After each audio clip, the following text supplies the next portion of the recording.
Boa noite. Momento.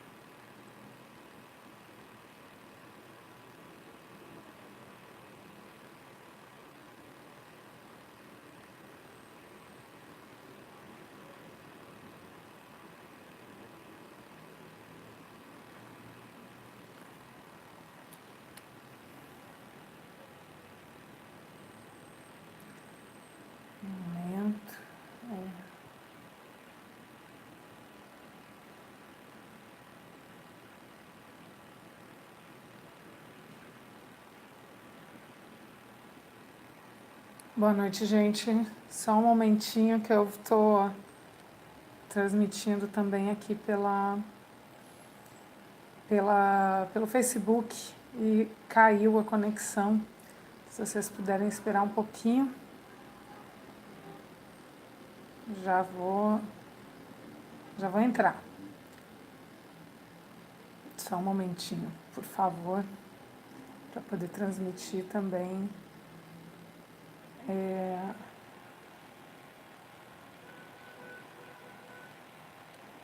No Facebook caiu a conexão aqui.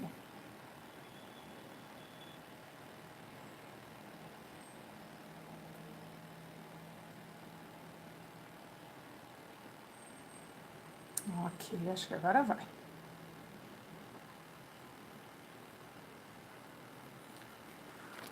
Pronto.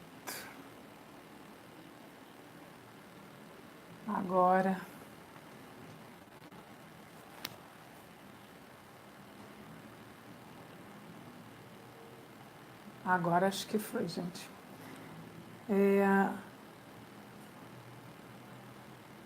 Bom, peço licença, ainda estou providenciando aqui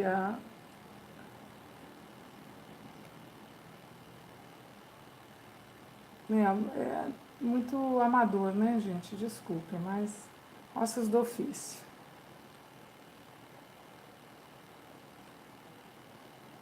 Pronto. Agora vai.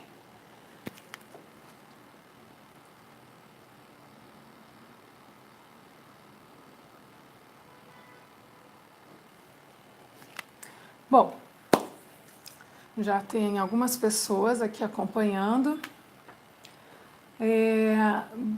Eu estou transmitindo ao vivo na fanpage, no YouTube pela primeira vez, a primeira vez que eu faço essa experiência no YouTube.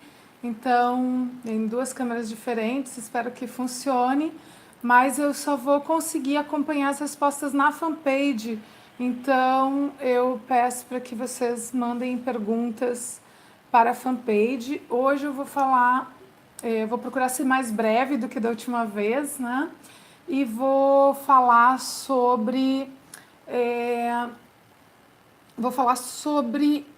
o fato de que o MTST, ao ocupar o triplex atribuído ao Lula, nos surpreendeu com algumas fotos que revelam que não havia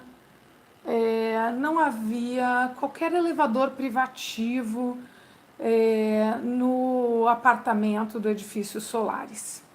Então, um breve resgate. Em primeiro lugar, nós sabemos que esse apartamento ele teve um peso fundamental para que Lula fosse condenado por crime de lavagem de dinheiro. Foram 2 acusações, uma foi de corrupção, a outra foi sobre lavagem de dinheiro. Eu vou falar especificamente dessa acusação e dessa condenação. Eu gostaria de citar em especial o elevador privativo do triplex atribuído ao presidente Lula, porque, embora seja apenas um exemplo, ele teve um peso retórico muito significativo na sentença do juiz Sérgio Moro e também, posteriormente, na decisão do TRF4. Bom, observem, eu não vou entrar em detalhes sobre a problemática do conceito de propriedade atribuída, um conceito que nós nunca tínhamos visto na história do direito brasileiro. O registro de propriedade é essencialmente formal e o juiz Sérgio Moro, de maneira inédita, mais um dos seus ineditismos, ele trabalhou com a noção de propriedade atribuída. Sem necessidade de nenhum registro formal, ele considerou que a propriedade do apartamento triplex havia sido atribuída ao presidente Lula. Nós não conhecemos essa figura jurídica para nenhum outro caso no Brasil. Bom, mas para que ele chegasse à conclusão de que havia sido atribuída a propriedade do apartamento triplex ao presidente Lula, ele baseou-se em uma série de provas indiciárias, nem é possível chamar de provas, na verdade, mas nós vamos falar sobre isso na semana que vem. Eu já convido vocês para na semana que vem, às 8h30, nós fazermos uma live só sobre o valor das delações premiadas. Qual o valor da delação premiada? Inclusive, gostaria de indicar a leitura da entrevista do Zé Dirceu, concedida à Folha de São Paulo essa semana, em que ele cita o caso de uma delação premiada de um marqueteiro que foi obtida porque a esposa desse marqueteiro foi presa e tratada em condições muito desumanas, e isso, claro, levaria o marqueteiro a fazer a delação. Mas isso a gente vai tratar na semana que vem, tá certo? Hoje a gente vai falar sobre o elevador privativo. Tá? Antes também de entrar nisso, eu queria reforçar que há 2 apartamentos que são objeto do processo. Um deles foi de fato adquirido pela dona Marisa Letícia e o outro é o triplex. Eu já expliquei isso no vídeo Entenda o Caso Lula, que está disponível na minha fanpage e que foi produzido junto com a Mídia Ninja. Se vocês quiserem, por favor, busquem esse vídeo, tá bem fácil de encontrar, e também na minha página no YouTube, tá? Mas se for necessário, eu posso vir a gravar um outro vídeo e vocês me dizem, tá certo? Mas o da semana que vem é sobre delação premiada, e eu já recebi pedidos para fazer um vídeo sobre o valor ou qual seria a importância da defesa do Lula recorrer a cortes internacionais, que também está previsto para ser um vídeo próximo. Se vocês quiserem que eu grave um sobre o apartamento efetivamente comprado por dona Marisa Letícia e o triplex, vocês me pedem e daí a gente programa isso. Bom, para que o juiz Sérgio Moro pudesse condenar o presidente Lula por crime de lavagem de dinheiro, ele precisou considerar que aquele apartamento triplex, de que não há nenhuma prova material objetiva que aponte para a propriedade do presidente Lula, fosse do presidente Lula. E dentre os fatos relevantes para que ele pudesse considerar que a propriedade era do presidente Lula, estava justamente a reforma que teria sido feita sob encomenda do próprio presidente Lula e de dona Marisa Letícia, incluindo, e daí com peso muito importante na fundamentação da decisão, uma reforma que incluía um elevador privativo para esse apartamento. Óbvio que também o elevador privativo teve um peso muito grande do ponto de vista retórico, porque queria justamente consagrar a imagem do presidente Lula como a de um presidente que, no fundo, não queria se juntar com as outras pessoas, queria um elevador privativo, etc. Pois bem, nessa semana, o MTST promoveu a ocupação do triplex atribuído ao Lula. E qual não foi a nossa surpresa quando nós vimos nos filmes e fotos produzidos pela MTST que não havia qualquer elevador privativo e não havia nada que se aproximasse da suntuosidade que havia sido sugerida pela decisão, pela sentença e que havia sido também sugerida pela imprensa.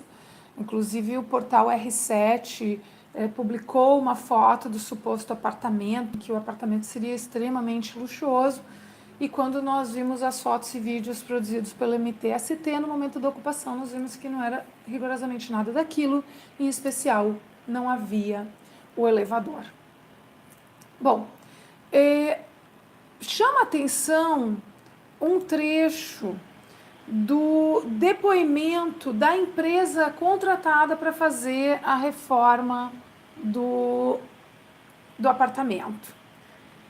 Diz o empresário Armando Magri, em resposta à seguinte pergunta formulada pelo juiz Sérgio Moro.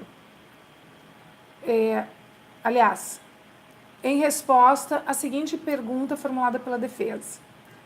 Quando o projeto apresentado a Talento indicava a necessidade de um elevador no imóvel, foi esclarecido de onde vinha essa necessidade? Quem é que estava solicitando isso? Diz o empresário da empresa responsável pela reforma. Não havia indicação de ninguém que tivesse pedido o elevador privativo. O elevador privativo é citado 35 vezes na sentença do juiz Sérgio Moro. Em especial, no parágrafo 381, eu peço permissão para fazer a leitura. Os custos da reforma atingiram R$ 1.104.702. Pausa, por favor. R$ 1.104.000 de reforma naquele apartamento que nós vimos as fotos. R$ 1.104.000 naquele apartamento que nós vimos as fotos e os vídeos. Não é crível. Não é crível. Viola o bom senso, viola qualquer pesquisa, viola... o apartamento, nós vimos, está em situação de quase abandono. Não tem nada feito no apartamento. Não tem nada que se aproxime de uma reforma de mais de R$ 1 milhão. Dando prosseguimento ao parágrafo número 381 da sentença, como eu disse, o elevador foi citado 35 vezes na sentença.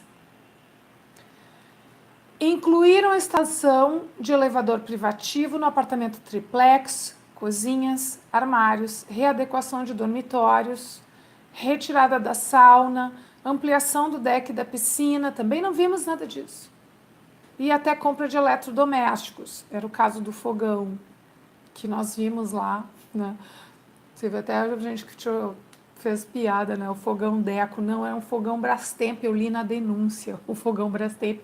Estava muito curiosa para saber que fogão era aquele que era tão caro e que constava, a ponto de constar na denúncia do Ministério Público Federal. Qual não foi nossa surpresa quando era um fogão de 4 bocas, né? Quando vimos tratar-se de um fogão de 4 bocas. Continuando, as provas são no sentido de que a OAS Empreendimentos realizou essas reformas com exclusividade, ou seja, nenhum outro apartamento de empreendimentos imobiliários da OAS, quer no prédio em Guarujá, quer em outros, sofreu a mesma espécie de reforma. Olha, sinceramente, se não sofreu aquele tipo de reforma, não estava nem pronto para receber o habite-se. Não tinha nada no apartamento, pelo que nós vimos das fotos e vídeos do MTST. Se não foi feita a reforma para deixar o apartamento naquele estado para os outros moradores, então não tinha nem como dar um habite-se. Não tem nada. É surpreendente. Bom, A Talento apresentou à MPF os documentos comprobatórios desses serviços e obras que foram juntados no evento 3. Bom, cabe dizer que a defesa requereu produção de provas relativas a esse apartamento e teve esses pedidos indeferidos.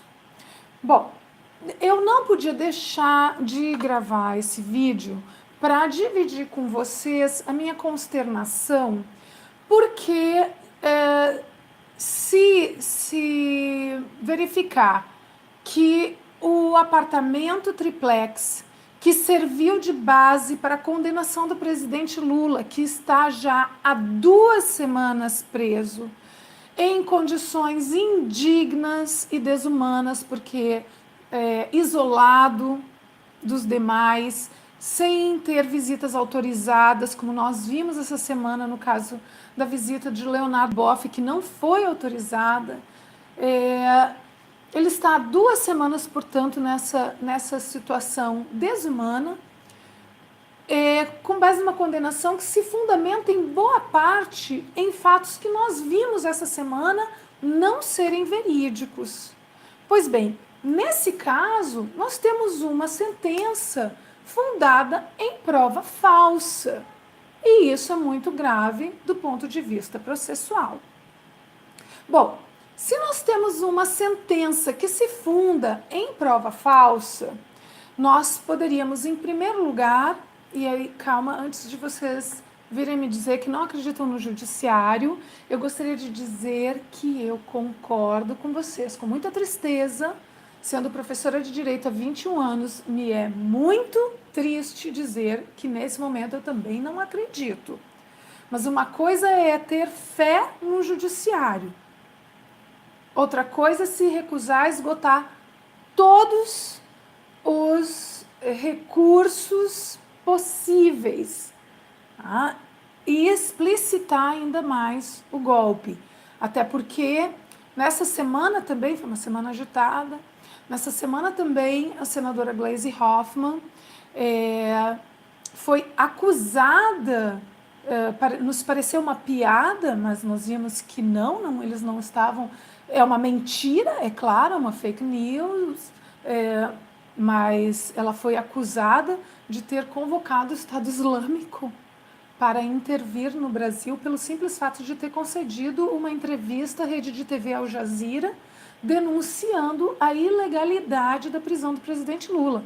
Então é muito importante, é cada vez mais importante nós relembrarmos por que esta prisão é sim política e por que ela é teratológica, ela é errada de maneira grosseira, do ponto de vista jurídico, ela não se sustenta. Tá? Aliás, mais uma vez citando o Zé Dirceu, ele disse, e eu tenho infelizmente que concordar, que o judiciário brasileiro se transformou numa polícia política. E ele está certo. O judiciário brasileiro se transformou numa polícia política. Voltando. Se os vídeos e fotos produzidos pelo MTST relativos ao triplex mostram a verdade dos fatos e foi negada a prova requerida pela defesa, então nós temos uma sentença fundada em prova falsa, o que é motivo para uma revisão criminal. A revisão criminal, a princípio, alguns doutrinadores vão entender que ela requer a produção de coisa julgada, mas há uma boa parte da doutrina que, com o entendimento do STF sobre a possibilidade de prisão automática, tem entendido que o interesse de agir na revisão criminal existe mesmo antes da coisa julgada. Ou seja, para os colegas e estudantes de direito que estão acompanhando, o interesse de agir para propositura da revisão criminal existiria mesmo que não haja coisa julgada material produzida, ou seja, mesmo na pendência dos recursos junto aos tribunais superiores. Também, é claro, a prova falsa também é fundamento para os recursos excepcionais que serão interpostos agora. Tá? Então, Isso vai ser objeto de discussão, certamente. Eu não cheguei a ler o que os advogados do presidente Lula escreveram sobre isso. Não sei se eles já se manifestaram, acredito que eles não tenham antecipado o conteúdo, mas é certo que eles vão alegar a prova falsa nos recursos excepcionais que serão interpostos junto ao STJ e ao STF. Mas caberia, inclusive, revisão criminal para discutir o fundamento da sentença em prova falsa.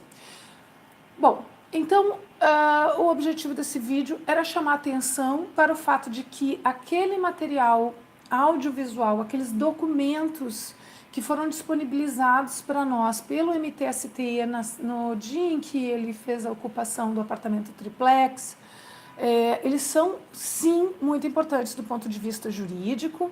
Eles levantam mais uma fragilidade gigantesca da decisão que condenou o presidente Lula, e nós não poderíamos deixar passar em branco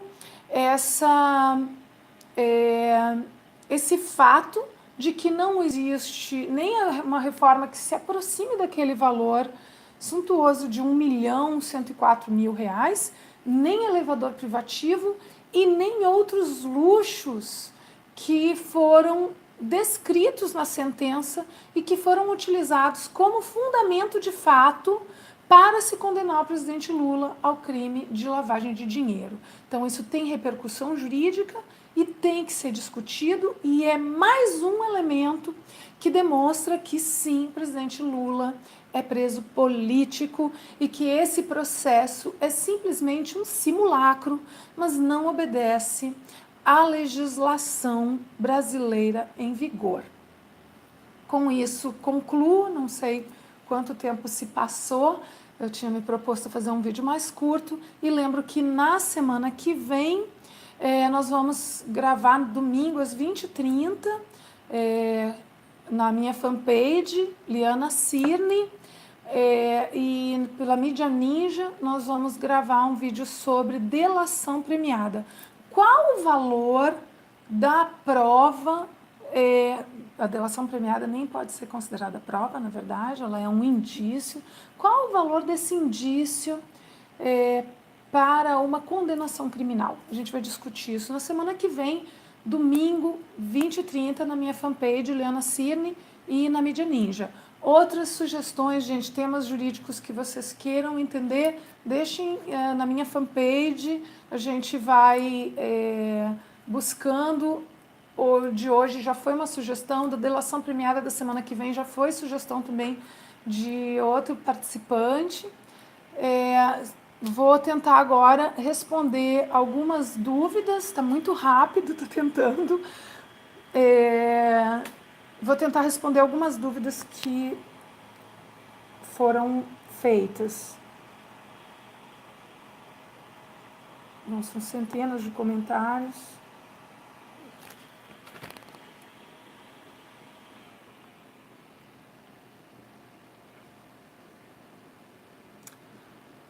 Isabel Cristina Goulart Lima, peguei o teu comentário primeiro. Está defendendo um bandido? Não, não estou. Estou defendendo um homem inocente. E eu estudei o processo. Bandidagem é se apropriar de uma instituição que deveria ser séria, como o judiciário, que para mim é muito sério. Eu levo muito a sério o judiciário, porque eu sou professora de direito há 21 anos. Então, transformar o judiciário num aparelho político-ideológico é inadmissível. Eu, como cidadã, tenho o direito de ter partido, mas o judiciário não. O judiciário não pode ser aparelhado por interesses político-partidários. Lula é preso político. Bandido é quem acusa Lula indevidamente. Eu não aceito que digam que ele é bandido. Ele não é. Ele é um homem inocente. E o processo... Olha, deixa eu pegar aqui. Esse livro, Comentários a uma Sentença Anunciada, Processo Lula, ele é escrito por 122 juristas. Eu participo com um artigo. São 122 juristas de renome que estão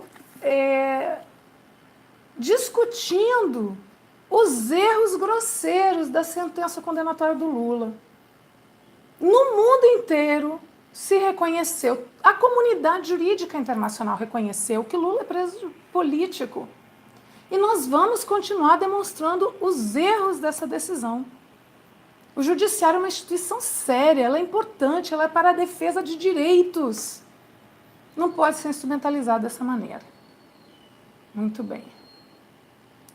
Muito obrigada, parabéns, grata. Obrigada, gente. Tem que fazer toda uma perícia no triplex. Bom, diante dessa suspeita de que há prova falsa no processo, sim, inspeção judicial. Por que a mídia, que é tão voraz por fazer imagens do triplex, não vai lá para verificar?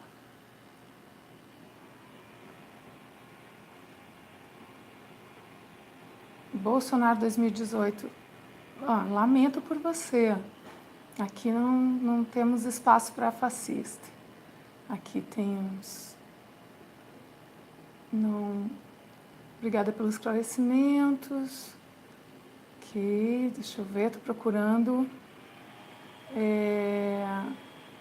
Lula livre? Sim, Lula livre, já passou da hora. Não era para ter sequer... Não era para ter de jeito nenhum ter sido preso. Estou procurando perguntas, gente, mas não acho, não estou conseguindo, é muito rápido. As que eu estou pegando são mais comentários e não perguntas. Então eu acho que é isso. Semana que vem, então, vamos falar sobre delação premiada. Lamento se vocês mandaram perguntas e eu não consegui ler. Vou tentar responder e se alguma pergunta se mostrar repetida ou de mais interesse, a gente pode até fazer um vídeo sobre isso. Tá ok, gente? Muitíssimo obrigada. Que bom que vocês estão interessados. Eu fico muito feliz de ver que as pessoas estão interessadas em saber direito, em conhecer esses processos, em conhecer os argumentos que comprovam que a prisão do Lula é ilegal, é uma prisão política. E termino com a frase do Zé Dirceu: o judiciário se transformou numa polícia política. Vamos lutar para que isso não continue assim e para que o judiciário resgate a sua função, seu mistério, que é a tutela dos direitos e da democracia. Aqui, minha bandeira não é vermelha. Minha bandeira não é vermelha, não. A minha é verde e amarela. E gostaria, inclusive, de lembrar, aproveitar o mote do Minha Bandeira Não é Vermelha, gente, não poderia deixar de lembrar para todos que gritam que a sua bandeira não é vermelha. Estou conclamando todos que gritam que a sua bandeira não é vermelha, que a sua bandeira é verde e amarela, para defender a Petrobras, que está sendo vendida nesse momento. As refinarias de Abreu e Lima, Presidente Vargas, estão sendo vendidas. Então, nós temos que proteger o nosso patrimônio brasileiro. A nossa bandeira é verde e amarela. A gente tem que proteger o nosso patrimônio para impedir que ele seja vendido para grupos estrangeiros, porque senão a nossa bandeira vai ser vermelha, azul e vermelha, vai ser de qualquer cor, menos verde e amarela. Então, quem é patriota de verdade vai sair agora em defesa da Petrobras. E com isso, termino e agradeço tantas pessoas terem mais uma vez acompanhado o vídeo. Obrigada, gente. Boa noite.